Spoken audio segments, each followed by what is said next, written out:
комментарийді өшірдім. Өзіндік баға. Негізі өзіндік бағасы адамның төмен екеніне қазір біз өзімізге тест-драйв жасаймыз, қыздар. Сіздің самооценкаңыз қандай тұстарда сізді төмендетіп тұр?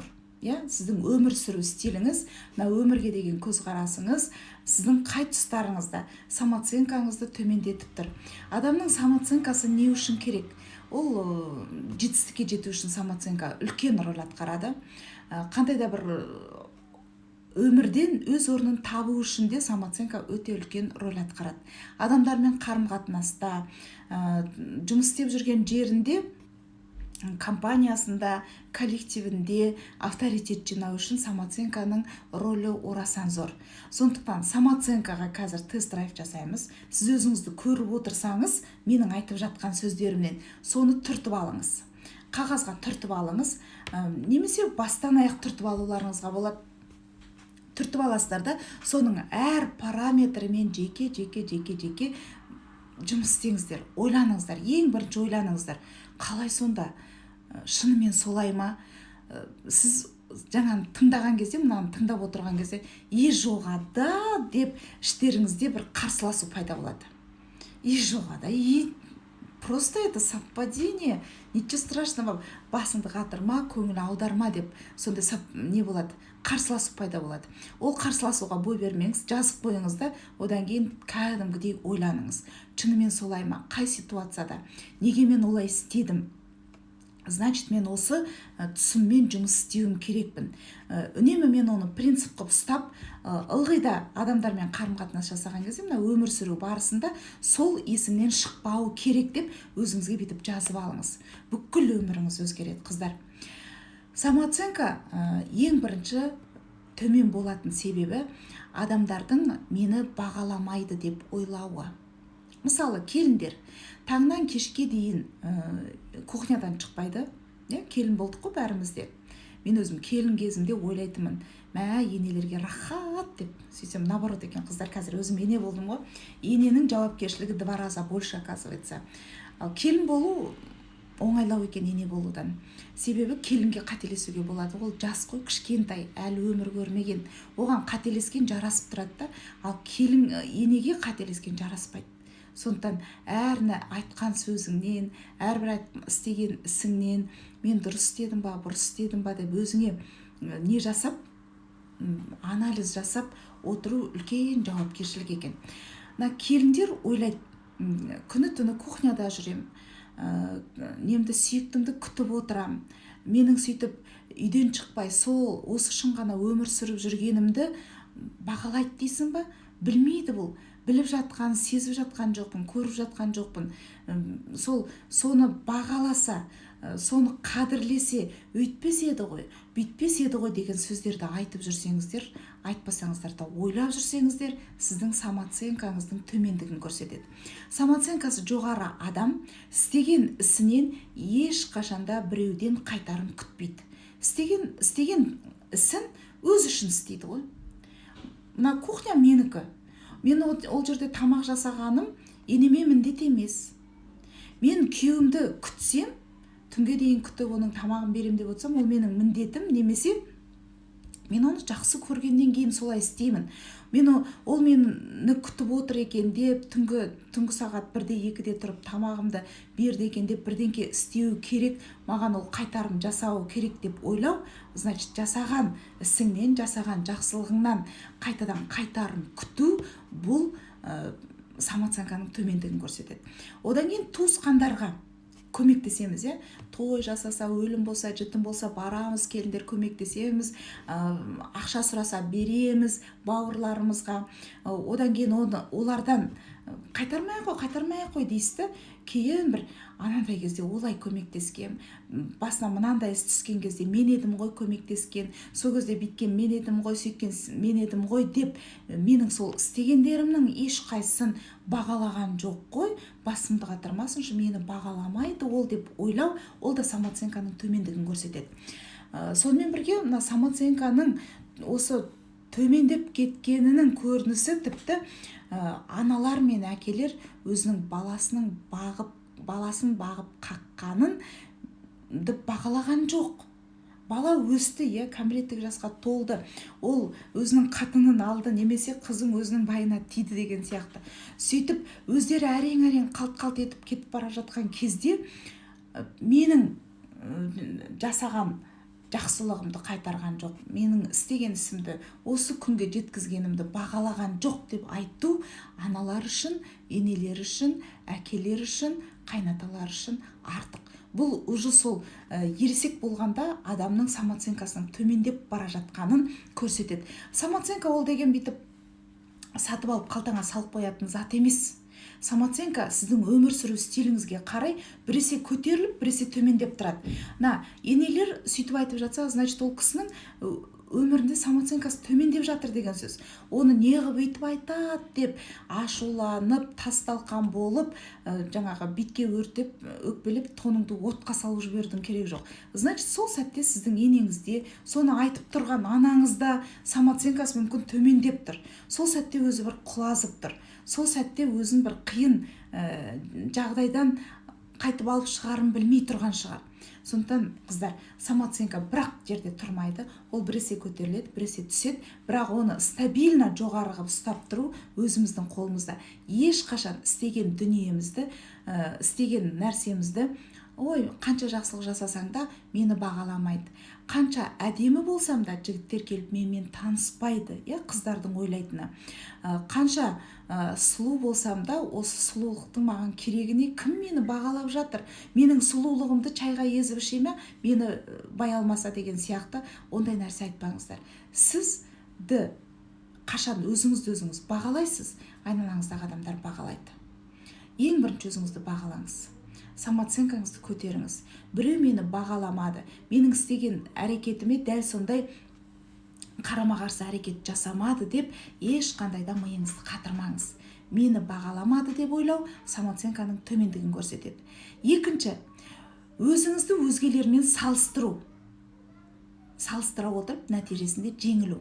Мысалы, сіз бизнесте, любой адамның бизнесте болсын, өмірде болсын, өзінің конкуренті болады, тура сондай жобамен айналысып жүрген, немесе мысалы отбасына байланысты жаңағы абысындармен конкурент боласыздар, енді шындық қой, өмір болғаннан кейін шындықты айтып жатырмын да. Ана абысынымның алтыны бар, мына абысынымның бриллианты бар, менде жоқ. Ана абысыным деген адамдармен күшті тіл табыса алады, мына абысыным, біздің папамыз деген ұмытып кетті ғой деймін, тікелей эфир болып жатқанын ескертіп қояйыншы, соғынша айғайлап күліп жатыр ғой.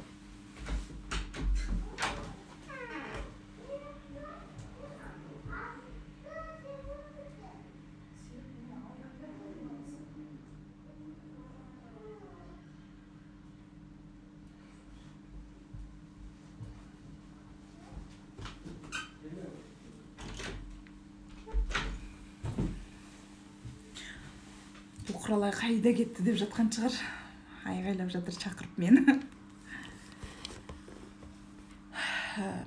Сол адамдардың өздерін біреумен салыстыруы. Қараңыздар, біз конкуренттерді, мысалы, сіз қандай да бір немен айналысып жатырсыз, өзіңіздің мейкап жасайтын неңіз бар дейік, салон красотыңыз бар дейік. Сол мейкап жасайтын салон красоты айналаңызда конкуренттер өте көп, ол салондар өте көп қой. Сол салондарға қарап, өзіңіздің конкурентіңіз қандай да бір жетістікке жетіп жатса, той, ол деген оған күйеуі көмектеседі, оның ақшасы бар ғой, оған деген салоны сондай проходимый жерде тұр, адамдар көп келеді, деп сөйтіп өзіңізді біреумен салыстырып, маған көмектесетін күйеуімнің ақшасы жоқ, менің әке-шешем маған ақша бермейді, менің салоным проходимый жерде тұрған жоқ деп сөйтіп салыстыра отырып, уже өзіңіздің минустарыңызды тауып, одан өзіңізді төмен қылып көрсетіп жеңілу, бұл сіздің самооценкаңыздың төмендігін көрсетеді. Ешқашан ешкіммен салыстырмаңыз өзіңізді. Мысалы, кейбір аналар болады, баласын салыстырады. Баласын ана жақсы оқитын балалармен салыстырып, содан кейін неге ана бала сияқты болмайсың деп баласын самооценкасын түсіреді. неге ана сияқты күнде бес алып келмейсің? Вообще ни в коем случае баланы болсын, байды болсын, одан жақсы адаммен салыстырып, неге сондай болмайсың деп талап қоюға болмайды. Сол адамның самооценкасын түсіресіз. Одан кейін ең бірінші өз самооценкаңызды түсіресіз, одан кейін сол салыстырып тұрған балаңыздың, байыңыздың самооценкасын, енеңіздің самооценкасын түсіресіз. Мысалы, ененің көзінше қандай да бір біреудің айтқан ақылдарын, ол деген сөйтіп айтты, сіз өйтіп айтқан жоқсыз деген сияқты әңгімелерді айтатын болсаңыз, сол на месте, прям на месте самооценкасын ниже плинтуса түсіресіз. Содан кейін сізге деген қалай ода позитив болады енеде. Ешқашан ененің көзінше енеден ақылды біреудің әңгімесін айтып, мысалы енеңізге Құралай ханым сөйтіп айтты десеңіз, мен жек көріп кетеді. Салыстырмаңыздар. Енені болсын, ешкіммен салыстырмаңыздар. Мысалы, балаларыңызды салыстырған кезде ойлайсыздар, конечно, оның баласы бес алмағанда кім алады? Оның байының гені мықты, өздері мықты, сондай интеллектуальный адамдар, мүмкіндіктері жоғары адамдар, ақшалары көп, нелерге кружоктарға береді, үйтеді, бүйтеді деп, уже сіз өзіңіздің минустарыңызды іздеп, өз самооценкаңызды түсіріп, еще өзіңіздікін түсіргеніңізбен қоймай, баланың да, байдың да, басқаның да самооценкасын түсіресіздер ғой. Мынандай жағдайлар болады. Байларымыз келеді да айтады, мен осындай бір нәрсе істейін деп едім деп. Ой, келмейді сен қолыңнан. Анау істеп жүр ғой, келеді қолымнан, неге келмейді деп айтасың десе. Ол істесе оның ақшасы бар немене. Істесе оның әке-шешесі көмектеседі. Сен әке-шешең көмектесе ма, сен әке-шешең бір тиын бермейді деген сияқты самооценкасын түсіріп, жаңағы істейм деп құлшынып тұрған құлшынысын быт-шытын шығарып, төмен қаратай ниже плинтуса бүкіл несін өзін-өзі бағалауын түсіріп тастаймыз да, содан кейін ой, өмірі бір талпынайын демейді, өмірі бір ұмтылайын демейді деп өзімізше болып отырамыз. Вот самооценкасын ешқашанда ең бірінші өзіңіздікін түсірмеңіз, ешкіммен өзіңізді салыстырмаңыз.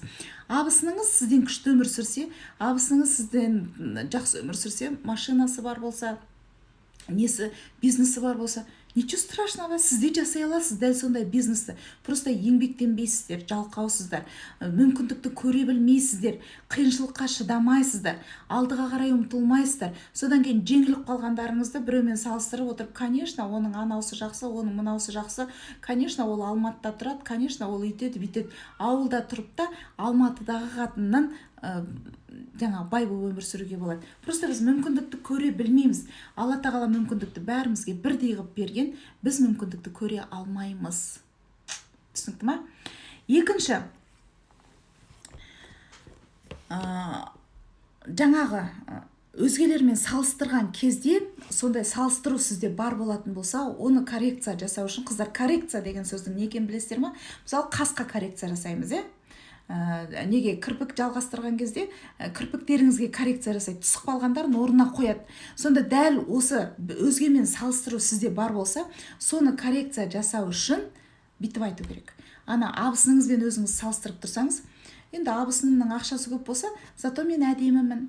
Екеуміз екі түрлі ерекшеміз, екеуміз де ерекшеміз.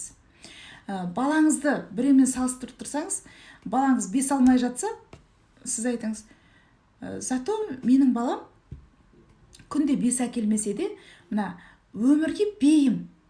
Қиналған кезде қиындықтан шығудың жолдарын біледі. Өз бетімен жұмыс істей алады менің балам. Өз бетімен бір талпынысы жақсы өзінің. Оның баласы күнде бес алса, өзінің жаңағы интеллектуалды мықтылығымен ерекшеленіп тұр. Оның баласы да ерекше, менің балам да ерекше. Ешқашанда балаларыңызды жаңағы жақсы адамдар, жақсы баламен салыстырғанмен бірге, ана жаман оқитын баламен де салыстырмаңыздар. Жаман оқитын баланы бүйтіп айтамыз ғой, ой, оның баласы жаңағы оқи алмайды ғой, анау пынау деп. Вот балаға бұндай кезде де дұрыс емес тәрбие береміз. Ол мама, ол деген оқи алмайды, сабағы нашар деп айтып жатса, балам ол оқи алмаса, зато әнді жақсы айта алады. Ол өзінің ерекшелігі бар. Сен жақсы оқитын ерекшелігің болса, оның ән айта алатын ерекшелігі бар. Әр нәрседен позитивный бір жақсы нәрсені көре білген кезде, сіздің самооценкаңыз анау ниже потолка кетеді. потолокты жарып кеткен кезде сіздің адамдармен қарым-қатынасыңыз жақсарады, коммуникацияңыз түзеледі, адамдардың сізді бағалауы көтеріледі. Маған дайректке хаттар келеді. Мен жаңағы адамдармен қарым-қатынас жасай алмаймын, қарызға кіріп кеттім, не істерімді білмеймін, қалай өмірімді түзерімді білмеймін деп. Осы сұрақтардың жауабын тапқыңыз келсе, самооценкаңызды түзулеңіз.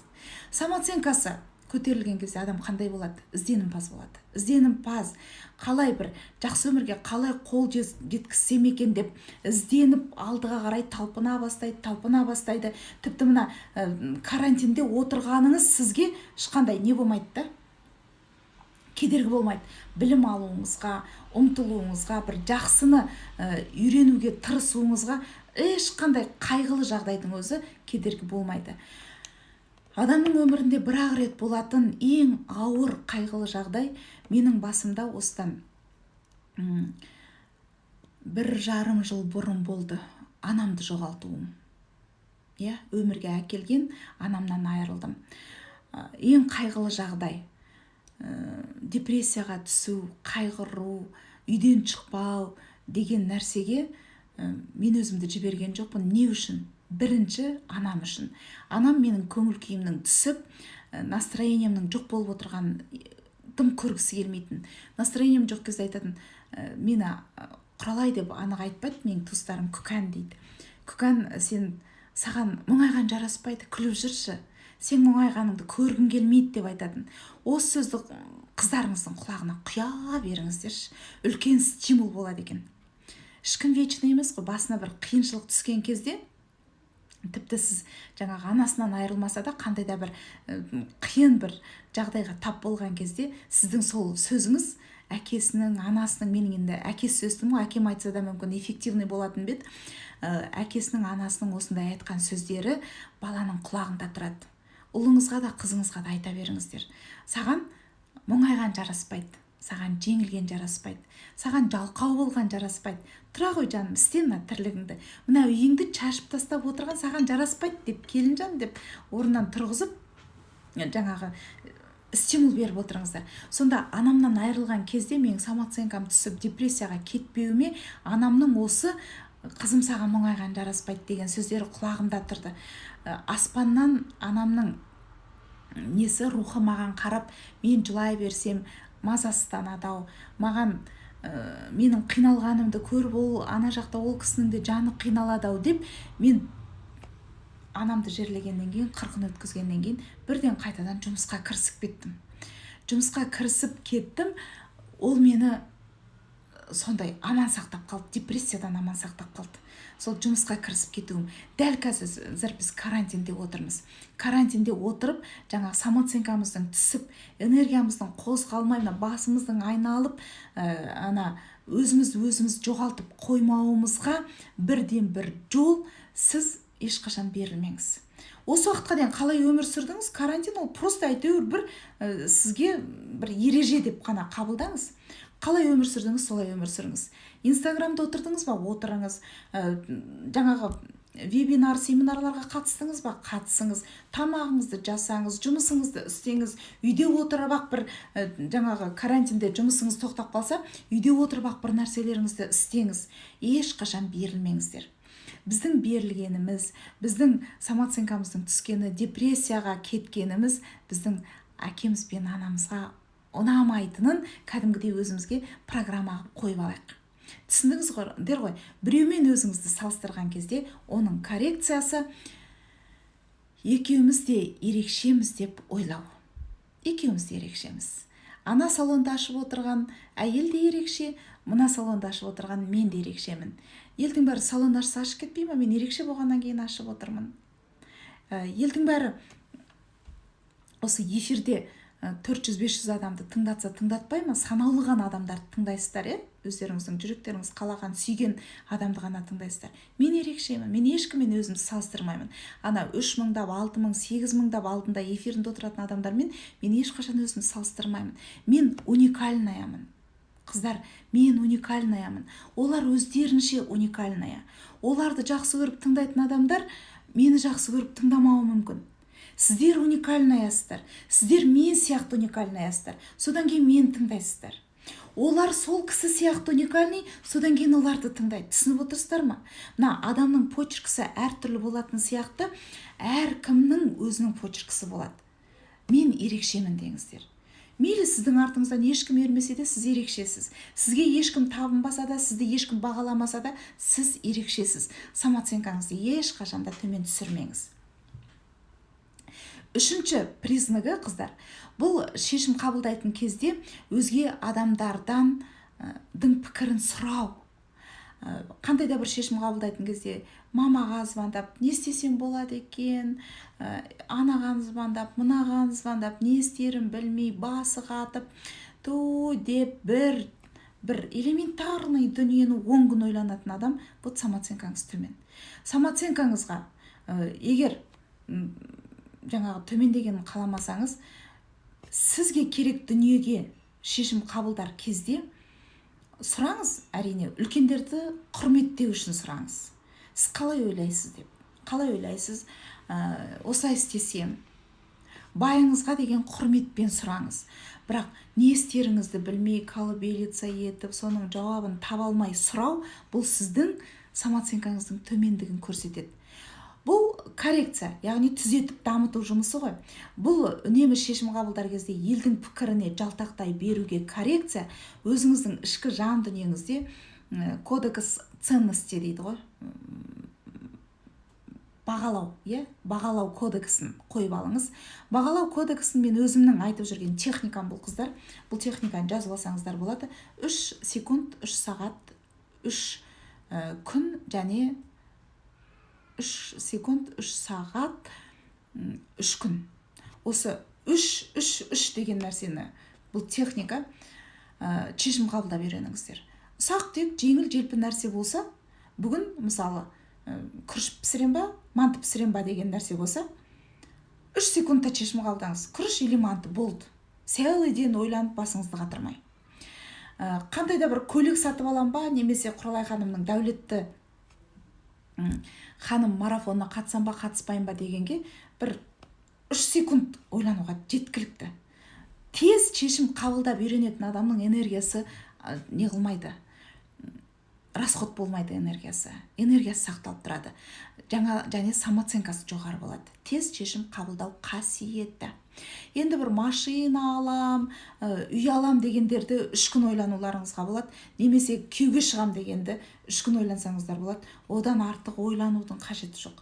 Айлап, жылдап қыздар 4 жыл жүреді. 4 жыл күйеуге шығам ба, шықпайым ба деп ойланып жігітпен 4 жыл жүреді. 4 жылда алмаған жігіт 5 жылда алмайды.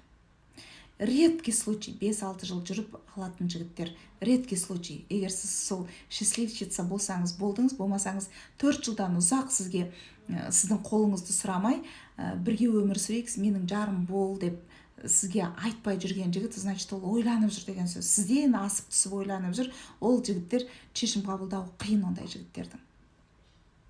Енді 4-шісі, өткен өмірді жібере алмау. Мен сөйткен кезде солай болған, енемнен өткенде кешірім сұрағам, тағы ренжітті, тағы кешірім сұрайын ба, сұрамайым енді. Өткенде сөйткен ғой, биткен ғой, анау жолы баяғыда биткен деп айтып жүретін болсаңыз, прошлый өмірдің есігін жаппай, прошлыйыңызда өмір сүрсеңіз, самооценкаңыз төмен. Өткен сізде настоящий жоқ қой. Самооценкаңыз төмен. Прошлыда өмір сүретін адамда настоящий болмайды. Прошлыда өмір сүретін адамда будущий болмайды. Будущийін көре алмайды. Өткен прошлыйында жүреді. Өткен дейткен, биткенде биткен, сүйткен деп, ренжіткен адамдарды ұмыта алмай жүреді. Өкпе, реніш сіздің самооценкаңыз түсіреді. Прошлыйыңызда өмір сүрмес үшін менде Инстаграм парақшамда профильда таплинк бар.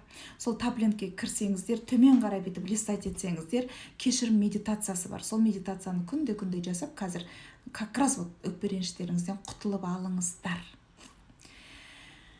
Енді қыздар, жалпы біздің самооценкамыздың жоғарылығы бізге не үшін керек? Біз берекелі, бақ-дәулетті әйелге айналу үшін керек. Мен әрбір айтқан сөзім сіздердің финансовый, духовный жағдайларыңызды көтеруге арналады. самооценка сіздердің дәулетті ханымға айналу үшін, берекелі ханымға айналу үшін, бақытты болу үшін, әлемді бір басқаша көзбен көру үшін айтатын әңгімелер. Сондықтан қыздар, дәл осы самооценканы көтеруге менде сіздің өмірге деген көзқарасыңызды 180 градусқа өзгертуге Алла қаласа дүйсенбі күні дәулетті ханым марафоны басталады. Қазір жеңілдікпен болып жатыр, қатысып алсаңыздар болады. 5-ші, өзің кінәлі сезіну. Қандай да бір болған ситуацияға өзің кінәлі сезіну және айналасындағы адамдарға жақсы көрінуге тырысу, бұл самооценканың төмендігі. Мысалы, үйде екі келін бар дейік. Біреуі тамақ пісірді да кетіп қалды, қайтып келгеннен кейін мысалы енеңіз келіп тамақ ішіп отырған кезде, ой, тамақ дәмді болыпты ғой десе, мен пісірдім деп айту, немесе үйді мен жинадым ғой деп айту, қандай да бір істеген нәрсеңізді мен ғой деп адамдардың көңілінен шығу үшін соны бүйтіп қайта напоминать ету, адамдардың өкпелетіп алмайын деп қайта солардың ықпалына иіліп, мягкая, удобная болуға тырысу, бұл самооценканың төмендігін көрсетеді. Яғни жақсы көрінуге тырысу. Сіз қандай да бір сыйлықты жасаған кезде жақсы көрінгіңіз кеп жасасаңыз, самооценкаңыз төмен. Адам сыйлықты жүректен жасайды. Мен осыған берейінші, осыны бергім кеп тұр. Мысалы, мен бүгін қазір эфирге шықтым, сіздерге жақсы көріну үшін емес, бергім кеп тұр, шыққым кеп тұр, сіздермен сөйлескім келіп тұр. Бір қандай да бір нәрсені істесеңіз, жақсы көріну үшін емес, жүрегіңізден істеңіз. Бұл жақсы көріну, содан бір похвала есту, соған бір подлизываться ету дейді. Сондай болатын болса сіздің өміріңізде, әркім өзіңізді жақсы білесіздер ғой, онда сіздің самооценкаңыз төмен. Самооценкаңыздың төмендігінің признагі. Одан кейінгі тағы бір признак, өзіңізге қатты жаныңыз ашу. Мен байқұс бәленбай жыл итшілеп жұмыс істеп жүрмін ғой. Мен байқұс бәленбай жылына Алқашбайға шыдап жүрмін ғой. Мен байқұс бәленбай жыл үйттім ғой. Мен байқұс анаған сөйтіп жүрсем, мен байқұс өзіңізге жаныңыз ашу, бұл да самооценканың төмендігі. Негізінде адам өзіне ұнамаған нәрсені істемейді. Сіз бәленбай жыл итшілеп жұмыс істеп жүрсеңіз, өзіңізге ұнады. Өзіңізге қандай да бір сол жерде выгода бар. Сіз бәленбай жыл Алқашбайға шыдап жүрсеңіз, сіздің ол жерде де выгодаңыз бар. Значит, сол байсыз өмір сүргенше, Алқаш болса да байым жанында болсын дедіңіз. Сіз енемен тұрып жатсаңыз, амалсыздан, сіз байқұс, енемен бәленбай жыл тұрып жатырмын ғой десеңіз, бір выгодаңыз бар. Енеңіздің пенсиясына тамақ алып отырған шығарсыз. Мүмкін сіз жұмысқа кеткен кезде үлкен кісі кәрі құлып қой, кәдімгі үйге құлып салмасаң да, үйде үлкенің бар болса спокойно жүресің. Балаларыңызға қарап беріп отырған шығар. Ештеңкеңізді істеп бермесе де балаңа, ей, далаға шықпа, киіміңді ки, үйде отыр, тамағыңды іш деп, үлкен кісі қандай да сізге бір пайдасын тигізіп отыр. Адам өзіне выгодный нәрсені ғана терпетеді, естеріңізде болсын. Бұл шынымен ешқандай выгода жоқ болса, Алқашбайды да тастап кетеді, ешқандай выгода жоқ болса, жұмыс істемейді.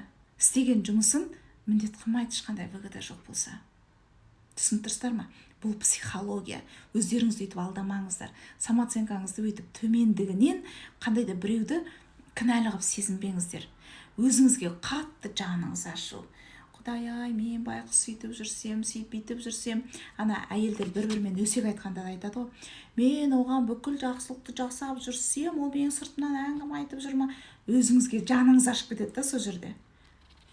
Өсек сіздің артыңыздан айтты ма, или бетіңізге қандай да бір критика айтты ма, сол туралы қазір айтам мына әңгіменің барысында, қыздар. Ұзақ уақыт партнер таба алмай жүру, бұл да, қыздар, не? Самооценканың төмендігі. Күйеуге шықпай жүру.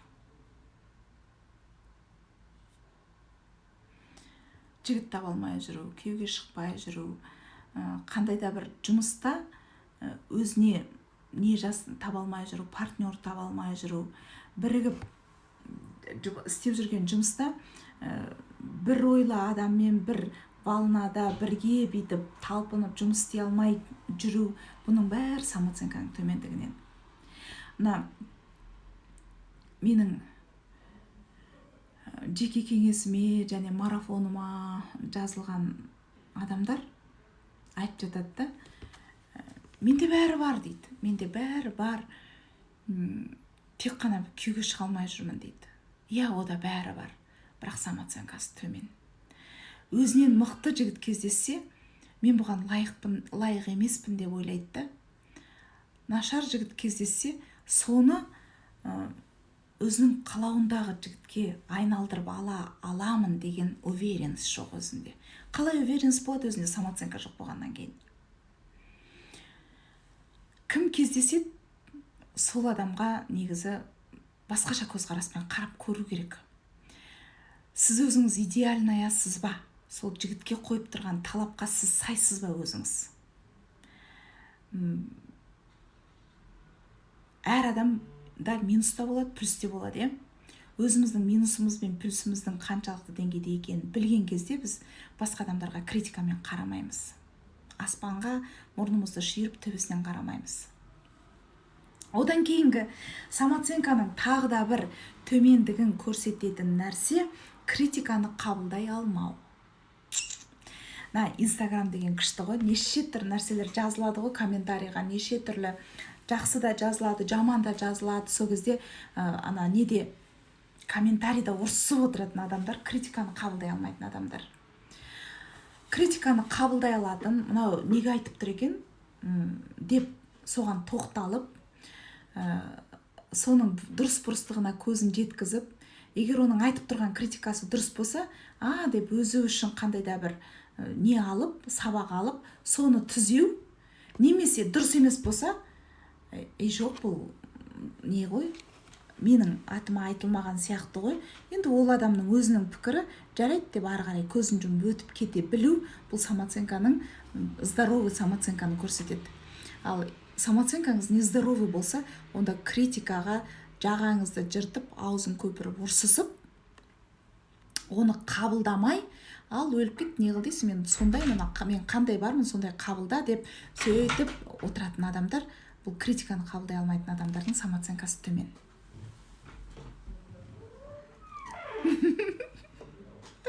Масқара, Шерхан, кел. Қолында қасық, мен іздеп жүр. Привет, де. Привет. Мен қазір келем, язам. Қолда қасықтар асаңыздар. Тамақ же деп шақырайын деп келген ғой мен. Тамақ ішпейсіздермен отырмын. Бара ғой, мамаға бар қазір, атаға бар. Одан кейінгі, қыздар, рекламный пауза. Шерхан кел. Балам, бара ғой, жүгір. Одан кейінгі, самооценканың төмендігін көрсететін тағы бір признак, бұл біздің өмірден өз орнымызды таба алмауымыз. Яғни, немен айналысатынымызды білмей жүруіміз, қабілеттеріміз бен таланттарымызды анықтай алмауымыз. Яғни, сіз өмірден өз орныңызды әлі күнге таппасаңыз, сіз өмірге не үшін келгеніңізді әлі күнге дейін білмей жүрсеңіз, сіздің өмірге келгендегі миссияңыздың не екенін әлі ойланып жүрсеңіз, самооценкаңыз төмен. Самооценкамен жұмыс істеген кезде өмірдегі миссияңызды, қабілеттеріңіз бен таланттарыңызды уже сезе бастайсыз. Самооценканың міне осы айтқан критерийларының бәрімен осы неде карантинде отырып жұмыс істеп алыңыздар. Күшті ғой.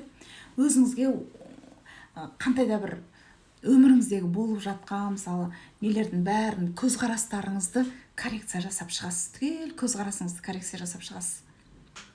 Ешкіммен салыстырмау, жаңағы критиканы дұрыс қабылдау, барлығын түгел ой елегінен өткізіп шығыңыздар.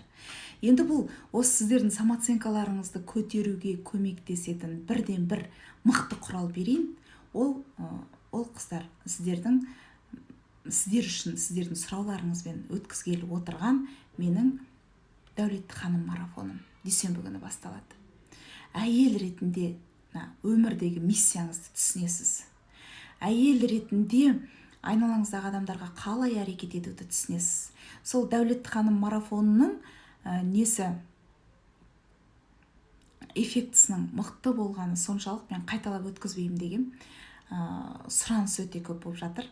Дәреке өте көп хат келіп жатыр. Қайталап өткізіңізші, үлгермей қалдым, отзывтарды естіп жатырмын, подругамнан естідім, анадан естідім, мынадан естідім деген сұраныс көп болып кеткеннен кейін ғана өткізіп отырмын. Атак менде басқа жобалар, сіздер үшін жасаған басқа жобаларым күтіп тұр. Осы Дәулетті ханымға қайталамаймын, қатысып үлгеріп алыңыздар. Бүгін эфирде отырған қыздар үшін керемет жеңілдік бере алам. Кешегі эфирде отырған қыздарға да жеңілдік берген. Дәулетті ханым марафоны 10 000 теңге, сіздер дәл бүгін 7 000 теңгеге тіркеле аласыздар. Төменге көмекшімдің номерін көрсетіп қойдым.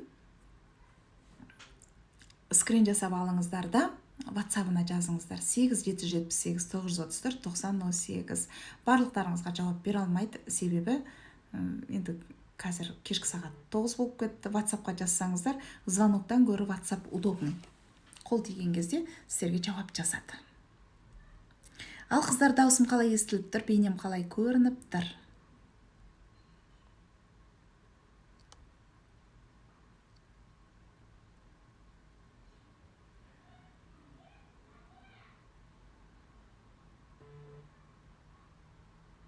Дәл солай дейді.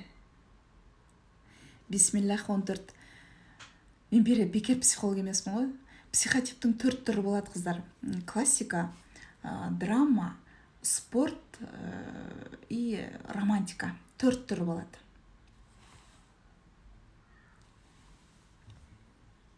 Егер қаласаңдар, сол психотип туралы тікелей эфир өткізуге болады.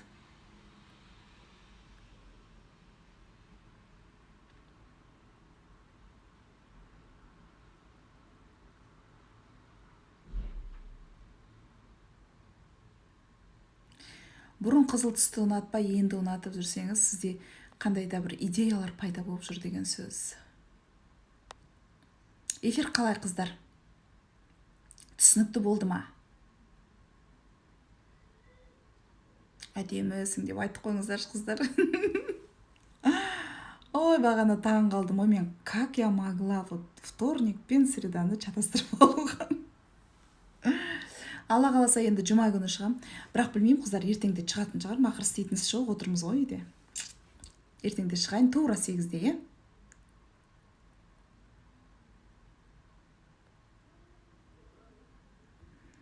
Бүгін 4 000 теңге төлеп, ертең қалған төлеуге бола ма? Болады.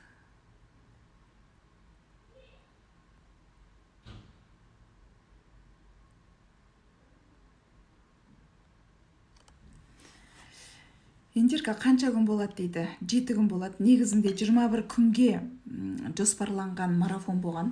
21 күнді мен бетіп 7 күнге жинақтап бердім. Өйткені 21 күн бойы менің де сіздердің де уақыттарыңызды алып қояды екенбіз. Бірақ болады кейбір марафондар, например, сен білмеген құпияны жинақтауға болмайды, қысуға болмайды. Өйткені ол жердегі тапсырмаларды орындау керек та. Кәдімгідей адам ену керек сол состояниеге. Ал Дәулетті ханымды 7 күнге жинақтап бердім.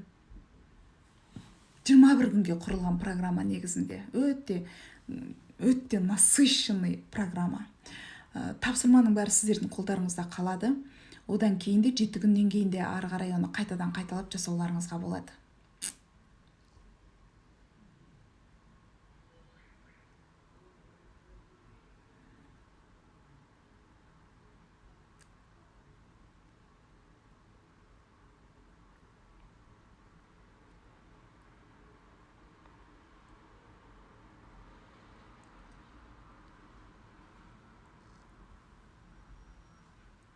Енемді жақсы түсіне бастадым дейді, күшті. вы лучшая. Қыздар, мына жерде мені вы лучшая деп отырғандар, сіздер лучше меня. Вы тоже лучшая. Сізде ерекшесіз. Сіз бекер отырған жоқсыз мына жерде. Случайности не бывает. Алла тағалам сізді осы жерге бекер жетелеп әкелген жоқ. Мүмкіндікті беріп отыр. Сол мүмкіндікті пайдалана біліңіздер.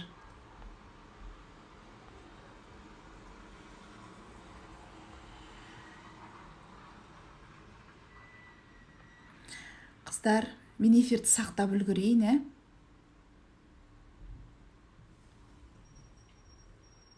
қазір өшіп қалады.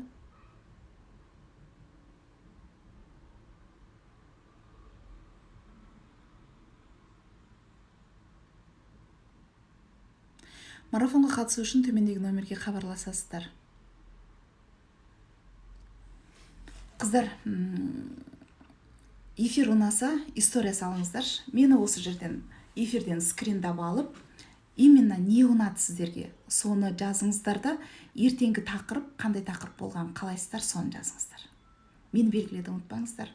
Барлықтарыңызға қайырлы түн, барлықтарыңызды сүйем, жақсы көрем, жандарым сол. Аман болайық. Ертең кездескенше кешкі сағат 8-де.